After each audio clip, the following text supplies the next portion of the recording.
Apps open করার পর create project টেক্সটে ক্লিক করার পর ডিফল্ট টেক্সটে ক্লিক করে প্লাস আইকনে ক্লিক করে দেবো। প্লাস আইকনে ক্লিক করে আমরা ডান পাশে চলে গিয়ে আমরা টেক্সটটা সিলেক্ট করে আমরা এখানে টাইপ করে দেবো ক্রিয়েটিভ তুষার। ক্রিয়েটিভ তুষার টাইপ করার পর লেখার ফ্রন্টটা আমরা বড় হাতের দিয়ে দিব নামের শুরুতে।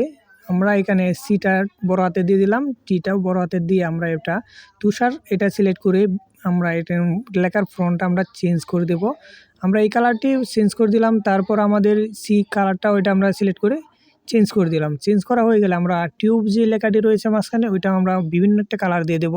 আমরা কালারসে ক্লিক করলাম, কালার দিয়ে হয়ে গেলে আমরা এটা টেক্সটটাকে যে ফ্রন্ট আকারে আমরা দিতে চাই ওই ফ্রন্ট আমরা সিলেক্ট করে দেবো। এক এক করে আমরা দেখতেন মার্সের কার্সারটা যেখানে রাখছি ওইখানে আমরা সিলেক্ট করে এটা চেঞ্জ করে দিচ্ছি। আমাদের যেটা প্রয়োজন সেটা দিয়ে দিচ্ছি, আপনার যেটা প্রয়োজন আপনি এটা দিয়ে দিবেন।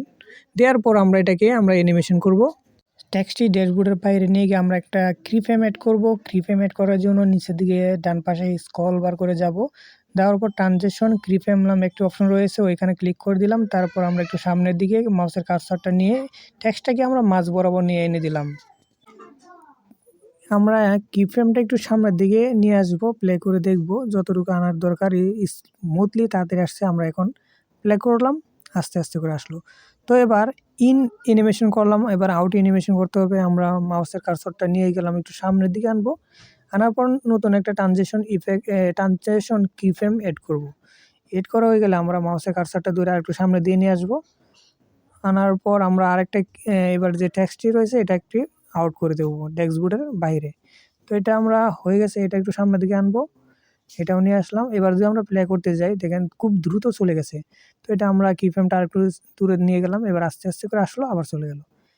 তো টেক্সট অ্যানিমেশন কীভাবে করতে হয় কিফ্রেমের সাহায্যে এটা আপনারা দেখতে পারলেন। তো এবার আমরা টেক্সটের ব্যাকগ্রাউন্ড দেবো। ব্যাকগ্রাউন্ড দেওয়ার জন্য ব্যাকগ্রাউন্ডে ক্লিক করলাম, ক্লিক করে আমরা ব্যাকগ্রাউন্ড কালারগুলো সিলেক্ট করতে থাকলাম।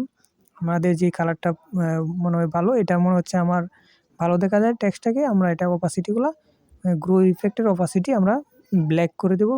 করে দেওয়ার পর দেখেন এবারে খুবই স্মুথলি বাজতেছে। তো এটা আমরা আরেকটু বাড়িয়ে দিলাম, দেওয়ার পর এটা আমরা অপাসিটিগুলো আমরা অ্যাডজাস্ট করে নেব। যতটুকু অপাসিটি দেওয়ার দরকার, 100% দিলে ভালো হবে না।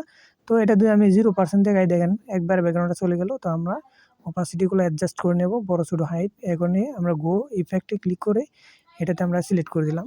দেওয়ার পর আমরা এখানে আর কোনো মোটামুটি কাজ নেই। তো আমরা এবার চলে যাব